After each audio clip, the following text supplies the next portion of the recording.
Selamat malam, kembali berjumpa dengan Om Begawan dalam Ngompol Ngopini Politik nih.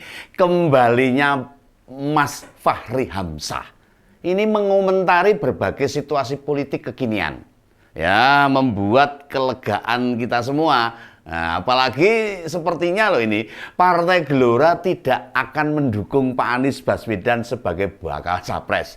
Padahal ketika Pilkada DKI 2017 mereka itu satu gerbong. Nah, ini asik ini. Asik mencermati politik Indonesia yang seperti ini nih, asik nih. Dulu konco, sekarang mungsuh. Wah, asik ini. Nah, dan pandangan-pandangan Bang Fachri cukup kritis, malah sulit dibantah. Ya, makanya pihak yang disorot sering diam 1000 bahasa.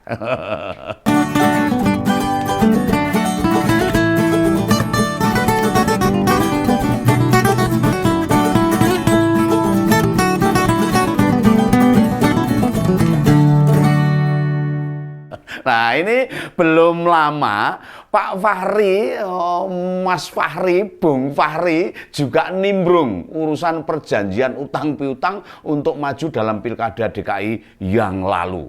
Ya, mesti tidak lugas menyebut lokasi dan nama, tetapi kita bisa menyimpulkannya ke sana. Bang Fachri menulis dalam status Twitternya begini: pinjam-meminjam uang di belakang layar dengan janji lunas setelah berkuasa adalah bentuk perencanaan korupsi yang sangat kasat mata. Oh, ini kata Bang Fachri ini. Praktek ini harus kita hentikan kalau kita ingin Indonesia bebas dari korupsi. Nah, ini jelas pukulan telak ini. Sampai sekarang cuitan Bang Fachri itu tidak ditanggapi loh oleh para pendukung Pak Anies itu. Ulah gimana ini? Misalnya dari Nasdem itu, dari Demokrat, atau juga dari PKS malahan, bekas partainya Bang Fachri itu. Ini kan jadi tanda tanya besar. Apakah yang disampaikan Bang Fachri ini benar? Pinjam-meminjam uang itu hal yang lumrah, tapi dimanapun yang namanya meminjam itu ya harus dikembalikan. Ini hukumnya wajib ini. Nah, coba sebutkan. Memangnya ada pinjam-meminjam tidak dikembalikan? Nah, kasih tahu saya dong. Tak nunut jilid duit, jilid tok ning ora baleke ya saya mau ini. Om Begawan seneng itu kalau cuma pinjem tok tanpa mengembalikan. Pernyataan ini bukan kali pertama dari Bang Fachri yang ditujukan kepada Pak Anies. Batalnya deklarasi koalisi perubahan juga sempat disorot oleh Bang Fachri. Ya, karena dipengaruhi setoran Bohir tidak sampai 20%. Sebagai orang yang pernah dekat dengan PKS dan Demokrat, Bang Fachri tahu benar siapa siap mendukung mereka. Yang mendukung mereka itu Bang Fachri paham betul. Sinyalemen itu cuma diangkat dalam sebuah obrolan di dialog media mainstream. Ya, saya mencoba targetnya isu ini menggelinding, ya, lalu membuka siapa Bohir di belakang Pak Anies. Bang Fachri tidak akan langsung menyebut nama terang-terangan, ya tidak mungkin pakai sinyalemen ini.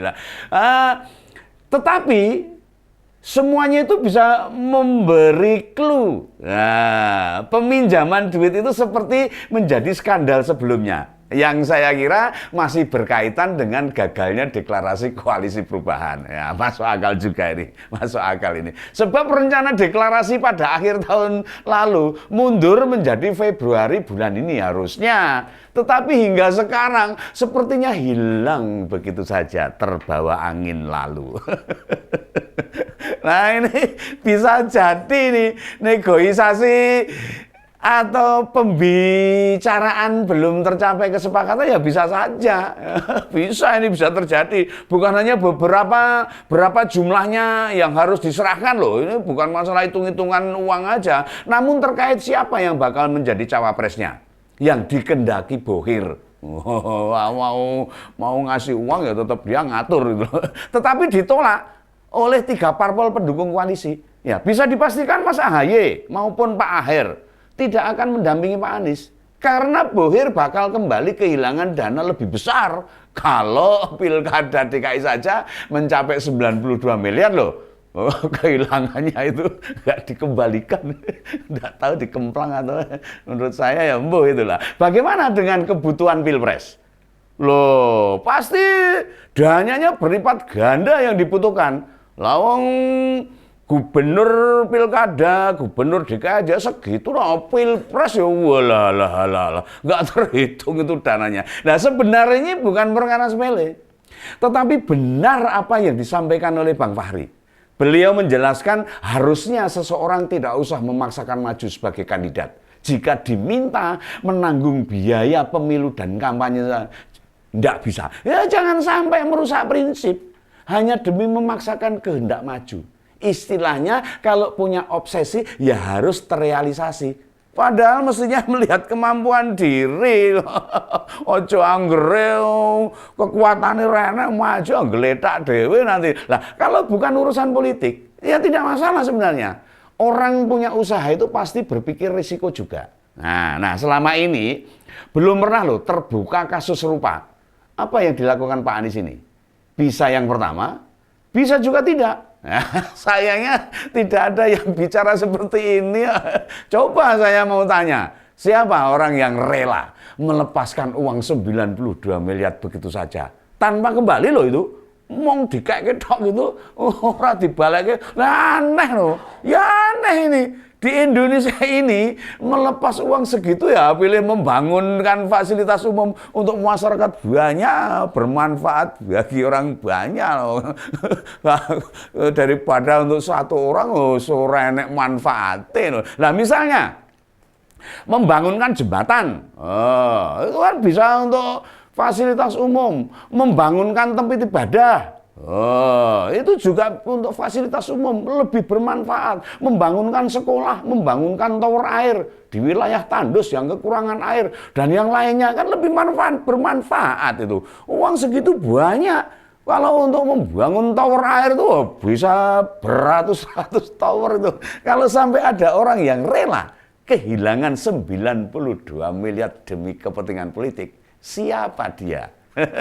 Karena penjelasan Pak Anies ini itu bukan uangnya Pak Sandi katanya itu pihak lain loh. Pak Sandiaga itu sebagai penjamin loh. Wah ini luar biasa itu Pak Sandiaga ini penjamin itu nek orang dibalik sing nanggung Pak Sandiaga loh. Ada orang ngasih 92 miliar tanpa embel-embel loh. Siapa dia? Loh, ini artinya Pak Sandiaga ini hebat nih, luar biasa nih, berani nanggung 92 miliar.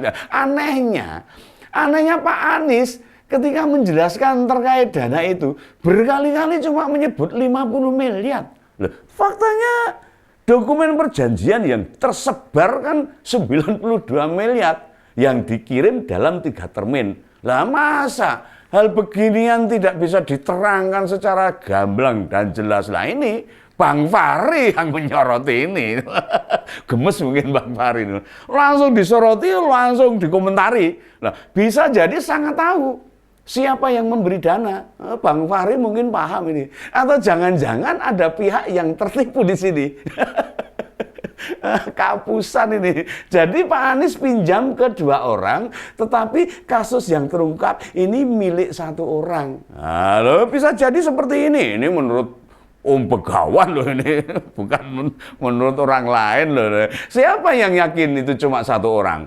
Nah, soalnya Pak Anies berkali-kali menyatakan pinjaman itu sebagai dukungan. Nah, kan repot. Pinjaman sama dukungan ya beda gitu loh. Bagi Bang Fahri, rakyat harus tahu, siapapun yang berkeinginan menjadi wakil rakyat atau pemimpin, ya harus siap dengan konsekuensinya. Ya, toh? Termasuk rakyat. Nah, kita jangan pernah merasa seolah saking bangsa ini memerlukannya, lalu kita merusak prinsip demi tujuan itu. Bangsa ini tidak memerlukan dengan cara itu. Ini penting sekali. Dan sikap dasar, karena pemimpin yang terpilih dengan bantuan pihak lain, maka di situ ada celah hutang budi. Oh, jadi kerja orang bebas nih hutang budi itu. Jika sudah terkait hutang budi, maka pertaruhannya ya proyek-proyek yang menjadi kewenangannya. Nah, kan repot. Dengan APBD DKI sebesar 70 hingga 80 triliun, badalah banyak sekali setiap tahun itu. Maka balas budi dengan nominal 92 miliar seakan-akan tidak ada apa-apanya, kecil. Nah, ini repot ini. Nah, dari yang dilontarkan Bang Fahri ini, kita mesti bersama-sama menuntut tahu. Nah, menuntut ya, harus tahu gitu loh. Siapa yang meminjami dana ke Pak Anies ini? Ini penting sekali untuk kita tahu. Adakah proyek-proyek di DKI 2017 hingga 2022 terkait nama yang meminjam dana tersebut? Ini menurut Bang Fahri loh ya, saya cuma menyampaikan aja loh. Ada beberapa kemungkinan nama yang bisa disebut, nah, tapi hanya berupa dugaan-dugaan saja. Yang jelas utang ini muncul pertama kali diungkapkan oleh Erwin Aksa. Nah, dia keponakannya Pak Yusuf Kala itu, mantan wakil presiden. Di mana kita tahu perusahaan apa yang ada di baliknya. Penjamin hutang. Nah, jika memang benar itu disebut Pak Anies, itu Pak Sandiaga Uno, kekayaan dan perusahaan Pak Menteri Pariwisata ini ya juga bukan perusahaan kaleng-kaleng, ya, bukan perusahaan ecek-ecek, itu perusahaan raksasa itu punya Pak Sandiaga ini. Nah, beberapa proyek mensusuar yang bisa kita lihat selama Pak Anies memimpin, ada pembangunan Stadion JIS, pagelaran Formula E, pengadaan lahan, dan masih banyak yang lainnya. Ya kalau memang Pak Anies tidak mau membuka, ya memegang perjanjian tersebut, harusnya mau bercerita. Harusnya menyampaikan kepada masyarakat, atau Pak Sandiaga bisa bicara ke pabrik. Nah, siapa sebenarnya yang merelakan uang sebesar itu untuk pemenangan Pak Anies? Nah, Pak Sandiaga kah? Atau yang meminjami? Nah, teman-teman, saya berharap meski isu ini tenggelam gitu loh, kita harus waspada. Jangan sampai mendukung calon presiden yang menganggap soal utang, soal dana dukungan, atau apapun bahasanya itu persoalan sepele. Loh, ini kalau sudah menyangkut duit ini, wah nanti ya ujung-ujungnya ora karu-karuan kalau sudah memimpin. Ingat, yang dipertaruhkan itu sumber daya alam, kebijakan-kebijakan yang melindungi masyarakat, atau proyek-proyek strategis nasional. Bila hal semacam ini diabaikan, proyek mangkrak seperti Hambalang tidak menutup kemungkinan bakal berulang kembali. Nah, mengapa? Karena Bohir menginginkan kebijakan yang menguntungkannya. Jelas, dia udah modal dulu, ragati saya pengen duitnya balik, itu wajar itu. Atau nanti dibarter. Ijol-ijolan dengan pengerjaan proyek atau kebijakan yang melindungi kepentingan dirinya. Ya bisa jadi Bohir ini bukan orang lokal, bisa. Atau perusahaan dalam negeri. Banyak kepentingan-kepentingan asing loh atas berbagai kebijakan di Indonesia ini. Loh, yang bisa diacak-acak seperti dulu gugatan di WTO atas pelarangan nikel. Itu salah satu contoh itu. Bahwa kepentingan asing atas aset sumber daya begitu besar untuk menekan Indonesia inilah. Terima kasih Bang Fahri atas kode-kode yang diberikan kepada kami untuk mewaspadai para komprador kepentingan asing ini dan pihak yang bisa jadi menjual aset negara tercinta kita ini. Apa yang disampaikan Bang Fahri ini adalah pendidikan politik yang santun, halus, serta membuat kita semua berpikir keras. Jangan sampai terlena, apalagi terjebak dalam emosi sesaat tanpa melihat kepentingan yang lebih besar. Bahkan mengancam kedaulatan bangsa. Sampai jumpa dalam ngompol berikutnya. Salam bersama.